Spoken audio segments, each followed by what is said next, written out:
out of the head of Killbilly. How you been, man? Dude, great. How have you been? Dude, it's good seeing you. Hey, good seeing you, dude. Yeah. All right, man. I already hit record because that's my biggest fear. Absolutely. Sounds good. That's got to be a big fear for you. Like if you're like filming one of my interviews or so, or anything, and you're like, gotta hit record. I'm so scared of that kind of thing. So I always like quadruple check. I bet. Nathan Mowery, man, thank you for being on the podcast, man. This is cool. Absolutely. I'm stoked. It's fun to do good company in this kind of format. So this will be kind of crazy and super fun. Yeah, it's the first time, man, this format, I'm wearing the Kill Billy shirt. Hell yeah. I appreciate you representing. Yeah, dude. I got your bloody face on my chest. Hell yeah. Dude, I'm so glad that I got to see you do your match in Gainesville. That was cool, man. Yeah, man. That was against Spectre. So that was very fun death match out there. And we used all the fun things. We used the broken glass and the barbed wire and the gusset plates, and yeah, that ended up being one of my more favorite of the death matches there at the brewery. Afterwards, I was talking to people and I leaned up against the wall, so I actually left a big blood mark on their wall. So I apologize to whoever happened to see this because I stained your wall. Dude, man, and I just found out actually recently that place closed. So you could have been the reason they closed, all that blood on the walls. Oh dang! I didn't realize it closed. That's so sad.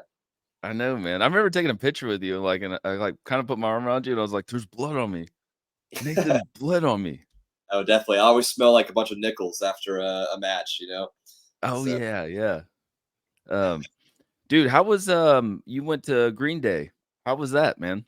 Man, that was awesome. Yeah, my fiance Michaela, she like got us like some tickets last minute, and yeah, I was super excited. Like Dookie and American Idiot are two of my favorite albums. I've probably listened to those albums more than probably any other albums. Like they were my favorites as teenagers, and as we've discussed before, the impact that the album Dookie and the song She had on my life personally, and American Idiot was huge for me. When I was like 13 or 14 when American Idiot came out, so that's like the perfect age for an album like that. So that concert was absolutely unbelievable. So I loved it. I always have like I'm surprised I haven't lost my voice just from singing along so loudly yesterday. I was a kid in the candy store.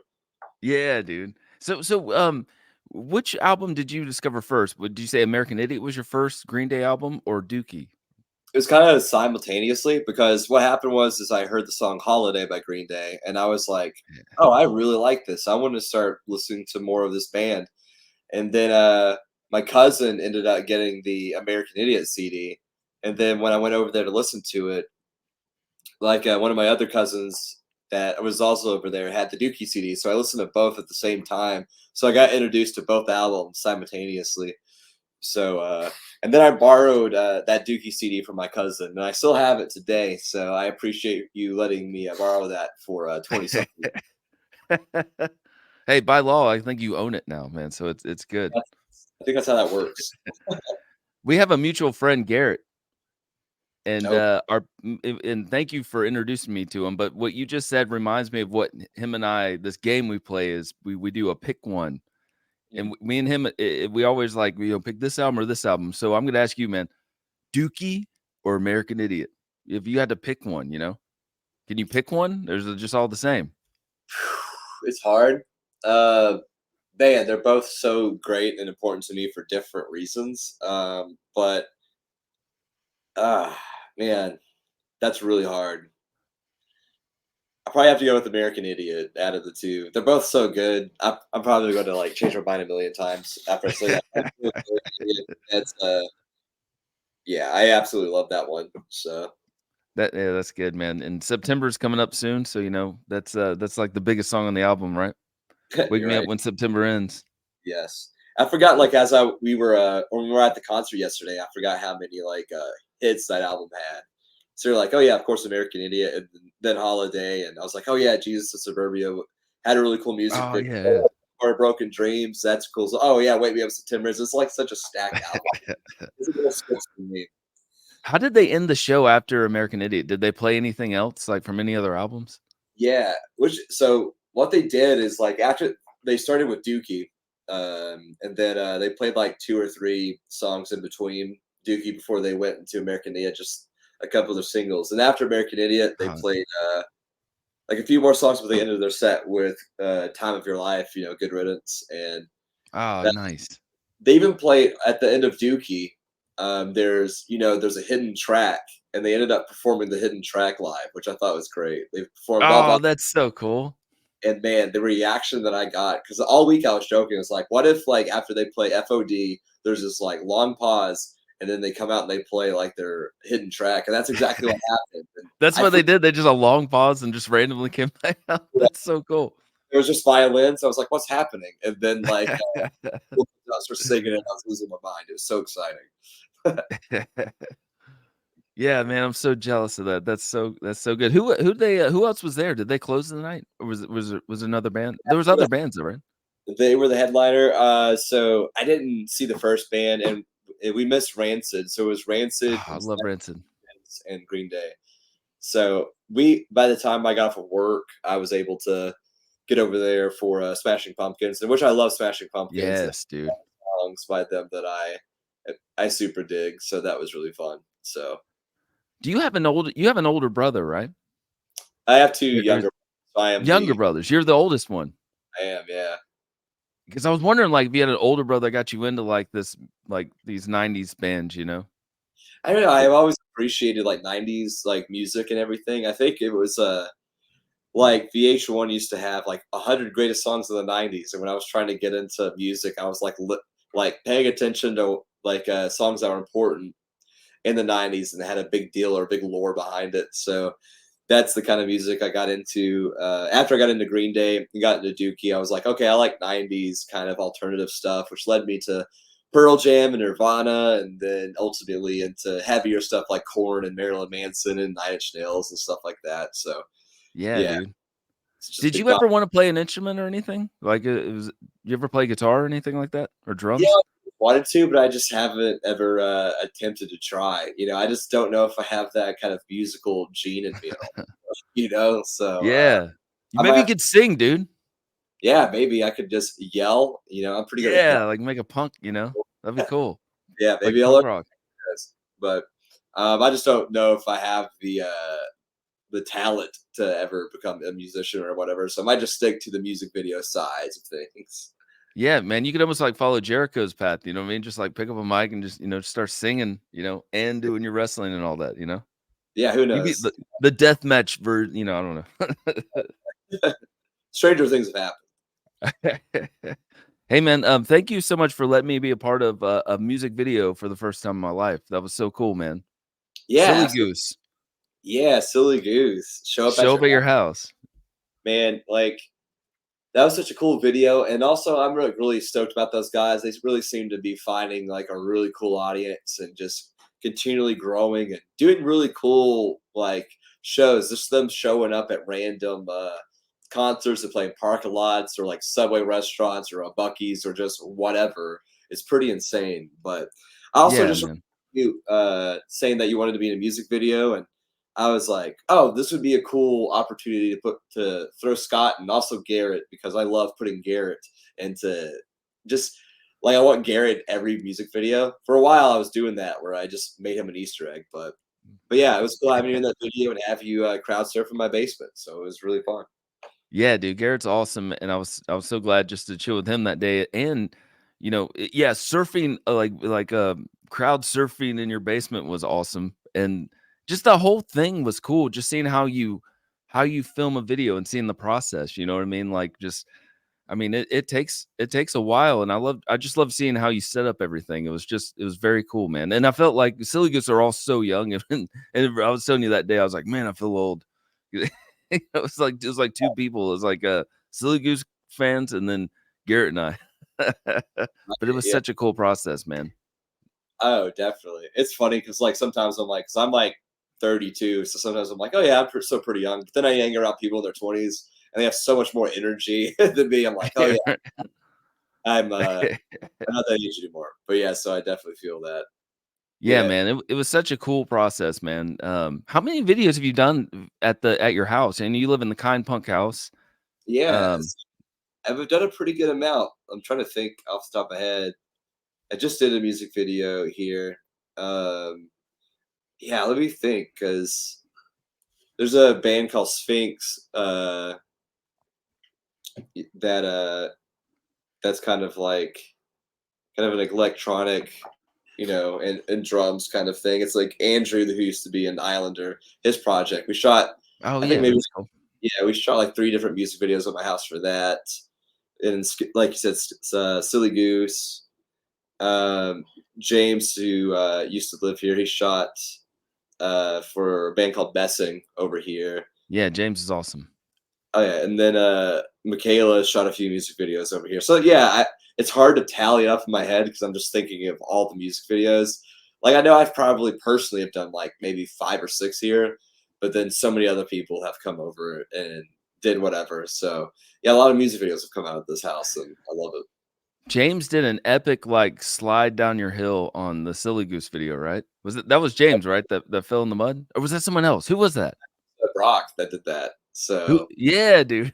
Brock, it was like Garrett just getting out of the car, and I just hear yelling, and I turn around and Brock just sliding down my front yard. Just it was wonderful. Yeah, That it was was all so that mud. He was slowly falling too. That's nobody helped. We're like, "We can't help because we're all gonna fall too."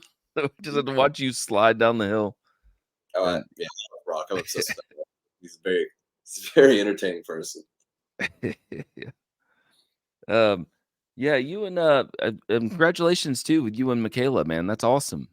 Yeah, I thank you, man. Yeah, we got engaged back a few months ago, so I'm very excited about it. Yeah, so she was like your roommate first, right? I mean, because you had the Kind Punk house where you just have a bunch of people living there. Yeah, definitely. So she moved in like when I bought the house in 2019, and we just had I had like 5 people live in the house, and I wanted to kind of help people break into the film industry here in Atlanta. So them moving into my house, I could help them with cheaper rent and kind of giving them some of my extra work and getting them connected and plugged in and help them with networking, etc. And Michaela was one of those people. And then yeah, we just like hung out all the time. But I didn't have like any feelings like for her until COVID, and we were just kind of trapped in a house together. And then I think we slowly fell for each other. And then we ended up going on a date, and then now we've been together for like over like almost 40 years. So it's been awesome. She's great. Yeah. Okay, so when she moved into the house, how did she reach out to you? Like how did she find you, you know? So I met her at Audio Feed, which is like this Christian hardcore punk festival up in the like Illinois area, Champaign, Illinois. And so with James, like my old roommate, and he used to be a part of Kind Punk.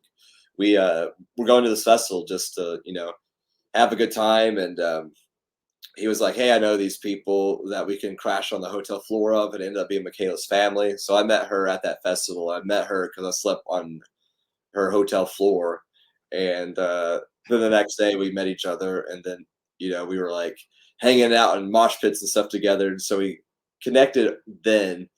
And yeah, and then long story short, James, when I bought this house, James was like, "Hey, do you remember Michaela from Audio Feed? She's somebody who wants to move to Atlanta and try to get into film." And I was like, "Oh yeah, she was cool. Like she should definitely like come down." And then yeah, the rest is history, kind of from there.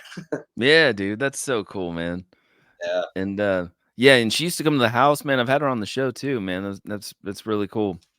yeah, she rules. Dude, and speaking of good company, man, you've been doing interviews at my house for like I was trying to think maybe 5 years ish, somewhere around there. Man, And that's crazy. Yeah. it is crazy, man. Is there like maybe I should have seen you this question ahead of time, but is there like any interviews or any like experience from good company that sticks out to you that are like that was a cool night or anything like that, you know? Or maybe none of them. I mean, it's all blurry. It's all a big blur. No, Yeah, dude. and there's been so many moments from good company. Man, it's just hard to like narrow them down. I I mean, know, just like man. I should have told you earlier. like having people like on your show, like Brian Head Welch, somebody I really look up to, like hearing his stories, or just when we got to, interview Corey Taylor at his house and everything. That moment Dude, was cool. yes. That time, I ended up eating just like 20 tacos or whatever it was, and the eating and I drinking or Carl drinking a beer out of my boot. There's so many Yeah, yeah, yeah, that's such a great story, man. Oh, yeah, just man. man, there's just been a lot. We met so many just kind of cool people that came through, and like they interviewed like the Left to Suffer guys, and Rich. Yeah, and look, Taylor's blowing up now, man, from Left to Suffer, Yeah, playing it's Chavo. yeah, they're huge now, so it's so cool. Yeah, you've had like so many people that I've met and become friends with through the show, and then a lot of my friends that I've met being on your show, and just having an excuse to hang out with them, and just the crew that we had for good company with Julian and Taylor and Isaac, and I love them, dude. Yes. it's Yeah, great awesome. people. They're such wonderful people. So yeah, it's That was hard to such a yeah. a few of my favorite moments anyway. Oh, thank you, man, and that was such a blessing, man, and when you started working on the show, I didn't know that we're gonna have such a wonderful crew, man. It's like everybody you brought over were good, and, yeah, I was just so blessed, man. I love it, man, and hopefully we'll do more interviews again soon. Yeah, I would love to. Like shooting in company is like one of my favorite things to do. So it's one of my yeah, you're definitely one of my favorite clients. I love like coming down and hanging out. It's always just a blast doing some good company. So I look Dude, forward thank you. to get to do that. Yeah, yeah, when you mentioned Corey Taylor, man, getting to you invited me to or you and Corey Taylor and his wife or whatever, we were able to do an episode at their house, which was amazing, man. So thank you for letting me be a part of that. That was like the highlight peak, and that whole experience and weekend was crazy. You were there for a while though, right? You were shooting something for his wife, right? For Cherry Bombs, Yep, for Alicia. sure. So Alicia Taylor, like who's just a badass, like such a badass. I look up to her. She's like an older sister to me. Um, and at that time, I think that was like 2018, 2019. I forget the year, but I was shooting Macabaret, which was kind of like this really cool idea that Alicia had of just taking the Cherry Bombs like live show and putting it into like this crazy trippy like movie thing almost, and that's what me, James, and Jaron, we were all over there filming for that. And then you stopped by it a day and we did that Corey interview. So yeah, man. So that video was cool, and just we shot a bunch of like stuff for Girl Gang and everything, which is like the web series I filmed for them. So but yeah, it was awesome. I Yeah, love going. dude. Vegas is like a second home to me at this point. I love going to Vegas. Have you ever thought about living there, or is that it? I don't know. I think I'm really happy with being in Georgia, so I don't really plan like ever leaving Georgia. But in another life, if I had to like pick another place to live that wasn't Georgia, or just the South in general, then probably Las Vegas. If I had to move to any other big city, then I'd say Vegas for sure. So let's say like another tree lands on your house, then you'd be like, okay, definitely I should move to Vegas or something. Yeah, if another tree falls on my house, I take that as a definite sign that I should. Wouldn't it, you gotta talk about that though, like a tree like landed on your house, man. When was this? Like a couple years ago, right? Now it was last yeah, it was last August. So yeah, a year ago is when it happened. And You weren't home though, right? no, I was at work, and there was like a storm that blew through, and my roommates who live in the basement, they called me and they said, "Hey, a tree fell through the house and it crushed my kitchen, and then like half my house got destroyed by this tree. It was a huge tree, and it landed right where Michaela works, like at her laptop. So it crushed and destroyed her laptop and her hard drives and stuff. But she happened to be out of the house when it did that. Oh Thank God gosh. if she was home, she more than likely would have been in that spot. And so I'm just so thankful that she didn't get hurt. And then yeah, I came home and I just saw my house destroyed, and it was such a it was a pretty rough time for me. And then we had to like um you know we lived in a hotel for a little bit, and then we lived at this Airbnb for a few months, and it was just kind of a miserable experience. But we got the house back and we moved in on it, or we slept here the night of Valentine's this year. So that was our first time to move back in. It was the day after Valentine's Day this year. Oh, yeah. Man, Uh, that has to test your relationship, man. You guys weren't even engaged then. It's like a tree no, lands on the house. Now we gotta get, and you guys survived that and you were still together. So that's a good sign. yeah. Dude, like one thing that happened, like so that same week, like it happened on like a Thursday, I think, because I usually do wrestling training on like Thursdays, and I remember I had to cancel practice to deal with, I didn't go because I had to deal with this. And then 2 days from then, I was supposed to fly to Portland to work on this documentary. I was supposed to go to Portland, Oregon, and I also have a wrestling match out in Portland, Oregon.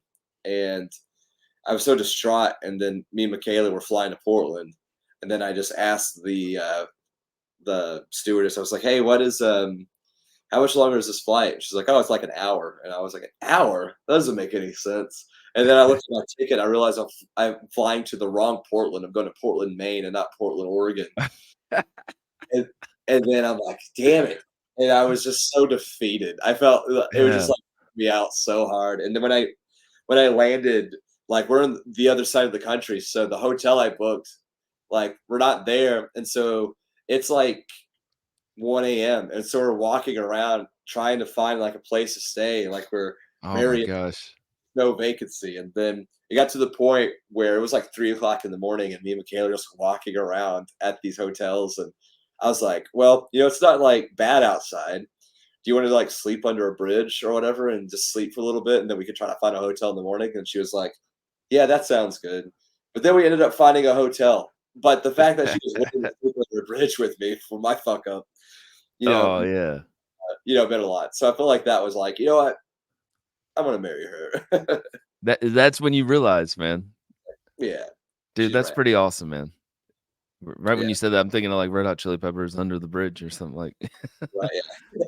But yeah, it was pretty crazy. So it's one of those things where I think personally in relationships, uh like it's good before you get married, you have to kind of go through something hard together just to see You how the definitely did that.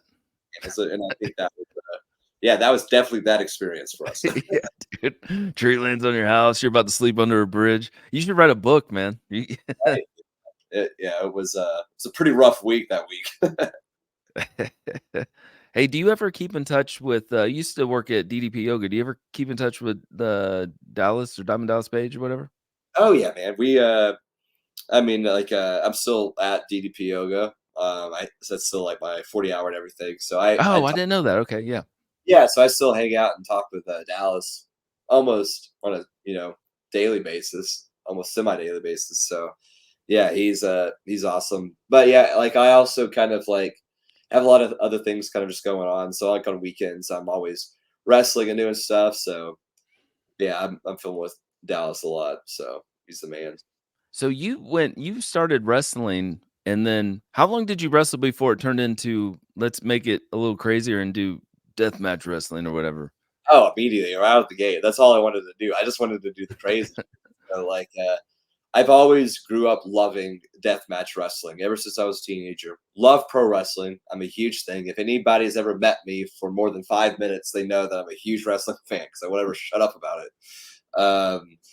But with deathmatch wrestling is something I've always liked. I always liked just the art of flirting with danger and just this larger than life, this very realistically violent, somebody could possibly die, just carnage of a type of thing. And I've always was drawn to it. And a lot of people don't get it and they don't like it. And I completely understand that. It's not for everybody, but it's definitely for me. Not everybody's cup of tea, but it's a few people's shot of whiskey, and it's definitely mine. And like that's all I wanted to do. And immediately, my first match was at the Rumble Jack at Southern Honor, and I got skewers, like barbecue skewers, stubbed into my head, thrown over the top rope onto through a door full of mouse traps. That was my first Wa experience in wrestling. was that all your idea? Was that when you were like, "This is my first match, I wanna have mouse traps, and I wanna have these skewers in my head." Yeah, I definitely wanted to do the mousetrap door part. That's what I wanted, and then I was up against Tank, who's like a deathmatch legend here in the South, and we're part of the same group and everything now. But he was like one of my first experiences in wrestling. So he drove the skewers deep into my skull, And there's no trick to that. It's literally barbecue skewers, wooden barbecue skewers, put on your head and just punched until it hangs into your flesh. And it's just such a gross, violating feeling. And yeah, so that's my first time I've ever been skewered. And then and threw me over the top rope. I landed on all those mouse traps. They all snapped all over me. And when I was laying there, I was just like, I love this. I want to do this more. I want to do this every weekend. And so I went and got trained, or I was training up to that point. So what? But then I started training with Jimmy Wang Yang, and I've been meeting with him and training on a weekly basis, and just trying to get better, and also kind of just not just be a deathmatch guy, but also be good at just regular wrestling and everything else. But I How absolutely do you love it. Mm. how do you I didn't mean to interrupt you. How do you train when you're doing this death match? I mean, are you just training I mean, you're not, like, hurting each other training, right? I mean, are you just training, Uh, like, flipping people over and throwing people on tables and stuff? not really a training. Training is just like I'm learning just the sharpen and strengthen the fundamentals of pro wrestling, and learning different holds and how to do it and when to do it. And just Jimmy Wang Yang, he's really smart when it comes to wrestling. He was in the WWE for a while, and he teaches us all these kind of things. For me, I think good deathmatch wrestling is wrestling that has weapons in it. So if I can do the structure of good pro wrestling match, but also work in weaponry and dangerous spots, I think that makes a more full or more exciting experience. At least in my opinion, it's just my flavor of ice cream. So Jimmy teaches me how to do good wrestling, and then I try to mix that in with deathmatch and try to make something that's more, you know, more of a full kind of thing, if that makes sense. How long do you guys train for? I mean, is it, like, all day kinda thing? Not really all day, because I stay pretty busy through the week. So it's usually just for a few hours, like in an afternoon. So we'll go up there and we'll do a bunch of drills, and then we'll run a bunch of you know spots, and he'll teach us a bunch of different things. So it's been fun. I've been training with him for about 2 years, and yeah, it's been great. I've learned a lot, and I've definitely come a long way. Sometimes I look at my earlier matches, I'm like, oh man, this sucks. Yeah, right? Yeah, but now I'm like, I feel like I'm getting better and better and improving, and I can't wait to see where it all takes me, because it's already taken me to some really cool places and gave me some really cool experiences. So you film every, event, right? Every fight? Every match, I mean? Yeah, I try to like being like a filmmaker for a living. And Michaela, my fiance, she's also a filmmaker for a living. So usually I'll set up like my wide camera just to capture like a wide shot of the ring, and she'll go around and she'll film her angle and everything, and I put it together. And if the promotion's cool with it, I'll put it up on my YouTube. So I have like a huge playlist of all of my matches that I'm super proud of and everything. So, but I try to document as much as I can. I'm a document everything kind of guy, because I love looking back on everything. So I'm just always filming constantly. So I Yeah. get back on things. I'm a very nostalgic kind of person. Alright, Very, dude. So listen, Blackstrap is in Gainesville, and we've had Kyle Sanders, which you were I don't know if you remember Kyle Sanders, but, he was in the band Hell Yeah with Vinny from Pantera. He's got a club in Gainesville, and it's, called Blackstrap, and he's also got a school called, Let There Be Rock, that, school, music school. Anyway, they have local bands that play at Blackstrap, and, they want I was talking to Ronnie today, and we need to have a death match there at Blackstrap. How is this possible? How can we make this happen? Who did they go to? Who they talk to? I guess me. Yeah, we'll figure it out.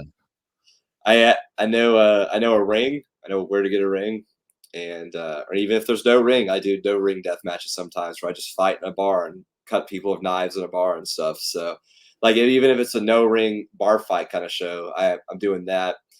But yeah, you can also rent a ring, put it in the bar. That's pretty easy to set up and do. And yeah, if he wants to run, Rendering.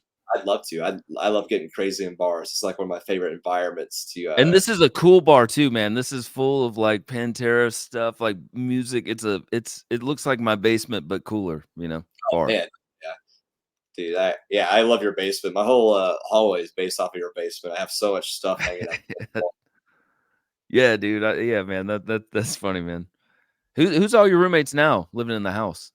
Who do you? Uh, 'Cause yeah, right now it's just Michaela, and then my downstairs is Bailey and her boyfriend Tyler. And you met Bailey last time we yeah, she's cool. on Super the cool. last good company. So yeah, they're cool people. So they work in a lot of like horror movie kind of stuff. Very talented folks. So love them.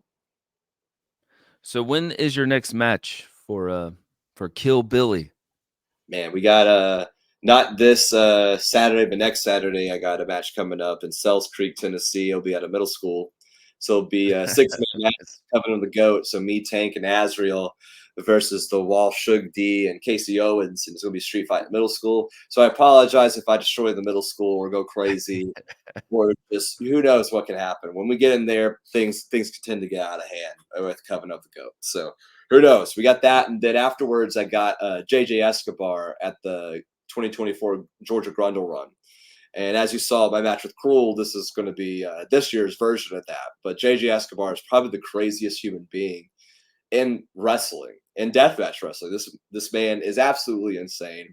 And the stuff that we're going to do at this show are going to freak these bikers out, and they are going to never forget this night. So it's going to be horrendous. So the wrestling purists are going to hate it, and it's just going to be a big shock stunt fest. And I'm very excited. Is there a lot of tension with that wrestling purist or whatever in deathmatch? I mean, is there conflict like between you guys? I think with some people, like I think that like deathmatch wrestling is kind of like the punk rock or the hardcore music of wrestling. Some people don't see it as a legitimate form of wrestling, but I do. I think if you're telling a story inside of a wrestling ring and you're doing wrestling moves, like that's it's wrestling. And I think people you know can kind of create their own version of wrestling and just take what's already been done and mix it in with your own thoughts and ideas. And so yeah, there's a little bit of tension, but overall, most people are pretty cool with it. I just don't do like if I'm on a show and I'm like in the middle of the card, I'm not gonna like use glass and everything. If like wrestlers who don't want to roll around on that mat afterwards don't want to do that because I feel Yeah. like that's disrespectful. So as long Right. as like people respect each other's spaces, then it's fine. There's some people who don't see it as good. Some people call it garbage or just bullshit, but I call it freedom. Mhm. And I love it, and I just want to go crazy with it.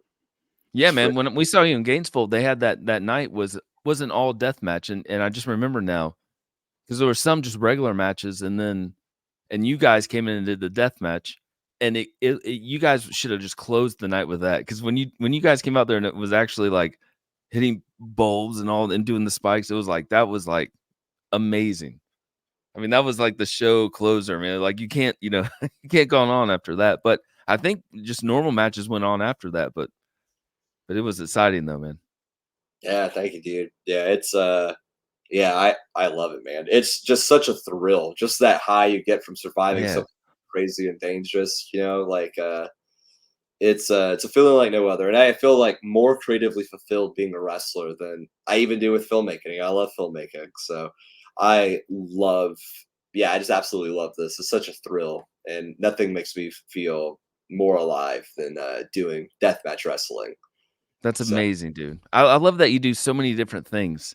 You got the wrestling, documentaries, and music videos, and wedding. You love doing weddings, right? I mean, it's on your website.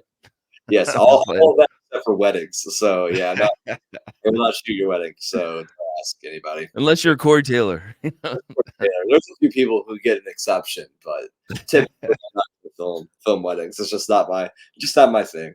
But I will film a music video if you need. So yeah, you're wanting to do more music videos. That's really cool, man. Yeah, I just so I did two here recently, and it just kind of made me go, man, I really want to do some more and get back into the music video game because I used to be very heavy on music videos, but then it kind of took a back seat to wrestling for a little bit. And that became my more primary focus. But now I'm like, man, I kind of miss doing those, so I want to start trying to pick back up and directing and shooting and editing a lot more music videos, and I love it. So Yeah, can't forget your first love, so I wanna make sure that Yeah. I do a lot more of that. Did you have somebody that when you first wanted to start editing, did you have somebody you like a mentor, somebody that kinda helped you with that? Yeah, With learn get yeah. so there's a guy named Isaac Dietz, and he's the reason I moved to Atlanta to begin with. I was a big fan of his videos and the stuff that he was doing, and I found him on Facebook. And as a teenager, I'd send him all the videos that I made with me and my friends and whatever, and I'd ask him for notes and feedback and thoughts, and we became friends through that. And I would ask him a bunch of questions about life, and he became like an older brother figure to me. And he was looking for a roommate and somebody to kind of, I guess, kind of help him with like extra work and stuff. So he became my mentor, and I moved down here in 2011 when I was 19, and he kind of helped break me into like filmmaking in the Atlanta scene, and that's what I've been doing and basically living off of filmmaking since 2011. So that's like 12 years or however long that is.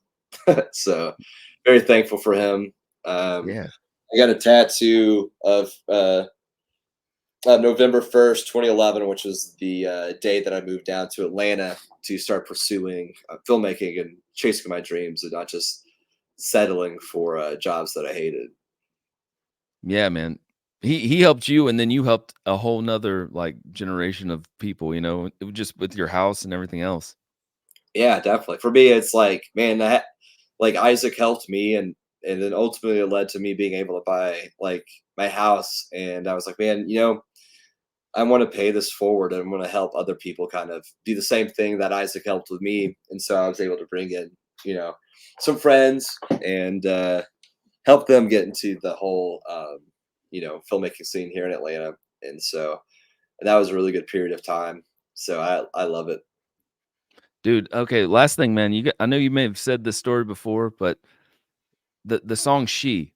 So can you talk about that? That was your song that kinda motivated you to get out and pursue your dreams? I think so. When I was 19, and this is very common for people who are 19 or just, right out of high school. Um, you're sitting there thinking about, man, what do I want to do with my life? And a lot of people have that struggle around that age. And I was just like, man, I don't know if I want to go to college. And like people were telling me, oh, you need to go pursue like ministry, and you also need to go do this, or you have to work in a factory. Like that's what you need to do. That's like the safe thing. You'll get good money working at this. And then I was just so miserable working at factories. Not like shit talking anybody that works at factories. It's a great way to make a living. I think that's a really cool place to go and do things. But for me, I was just like, this kind of just killed me. And I remember going and working at this like chocolate factory, and putting like nutty buddies like in a box. And then I remember just doing that over and over and not shifting that station and be like, man, it's got to be close to 10 hours. And I look around, it's been like 2 hours. I'm like, man, this is going to take forever. And it just made me miserable. And I remember leaving the factory. I was like, man, is this what I'm going to do for the rest of my life until I retire? Just put chocolate bars in a box? Like, this is not what I want to do. And I was like, man, why am I so hung up on trying to figure out what I want? And then I turned my car on, and then I listened to the Green Day Dookie album all the time. And then the lyrics, um, she has figured out that all of her doubts are someone else's point of view. For some reason, hit me and registered really hard with me. Of like, wow, all of my doubts are just me really just going off of what everybody is telling me I should do it, and not what I want to do. And are you locked up in a world that's been planned out for you is like the chorus of the song. And I was just like, you know what, sometimes I do feel that. I feel like sometimes it's like people expect something out of you, or you're supposed to do a certain something. And I kind of just rebelled against that idea, and I think that song really like ignited a fuse, because that guy Isaac I was talking about, before I actually moved to Atlanta, he invited me to move in, but I was like, you know what? That's like such a huge risk. I should just stay here and work at this factory. I can't just afford to quit like these jobs and go to Georgia and starve to death making these little videos. And but then I heard that song, and it really resonated with me. And and for me, I'd rather be I don't need to be rich. I just want to be happy, and I think I can. Like if I make less money doing something that I love, that's just so much better than making a lot of money at something that I despise. And that's kind of how I looked at it anyway. And so that song kind of inspired me. And that album, uh, that was always like the album that sparked that kind of teenage angst and creativity and the idea of rebellion and carving your own path and being an individual and not just doing things because it's expected of you or you're told to do it, and figuring out who you are as a person and then pursuing that relentlessly no matter what people do or how people try to make you feel. Dude, that's so well said, man. God, that's amazing. Thank you. Yeah. And it's not your favorite one, man. You're like, and with all that said, it's number Yeah, but 2 in my also heart. it's still better. Yeah. After that, I don't know. Like she's so important. I'm gonna go with Dookie. I'm gonna change it. All right. There you go. That's the rules, but I'm gonna go for it. Yeah, man. Imagine if you didn't make that choice, though, man. I mean, you wouldn't be putting spikes in your head. You'd be still working at a factory, maybe. You know. Factory, and I wouldn't have all these random scars over my body. So that'd be the wrong choice. Who knows? That's what matters. I'm having fun and I'm not starving to death. So Yeah, I think man. success in my book. Well, it's good seeing you, brother, man. This has been cool, man. And I gotta have you back at the house for sure, and that will happen. So, Absolutely, man. And even if we don't shoot any good companies, we need to just hang out in general sometime soon. So I always dude, love hanging. one night, you, Garrett, and I need to do something like because we all get along, man. It would be fun. Or Please, go I to a love show. Garrett. Garrett's like one of my favorite human beings ever. He rules, dude. He I'm does. glad that you introduced me to him. Oh yeah, I almost got a Garrett tattoo. I thought about it, and then You should. Michaela talked me out of it. I was like, I want to get a Garrett tattoo. She's like, I don't know, dude. Where's the location of a good Garrett tattoo? I mean, would it be like a teardrop of Garrett's face? You know, Right? just Yeah. It's just him writing a teardrop. Just some. I was gonna do five, but that might be a little much. I don't know. There's always room. There's always room in my arms for Garrett. I think Yeah, that you would can be. get multiple Garrett tattoos, you know? I don't know if he would think that's awesome or creepy, but we'll find out. All right, brother. Well, it's good having you on here, man. Thank you so much for doing this, man. This means a lot to me, man. Yeah, Just knowing you all these years. Very yeah. cool. Anytime you want to talk, let's talk and hang out, man. I love it. So thank you for having me on. I always love hanging out and talking with you. Amen, brother. Well, thanks again, brother. And this will be out soon, man. Thank you so much, Nathan. Appreciate it, All man. right. Take care. Bye.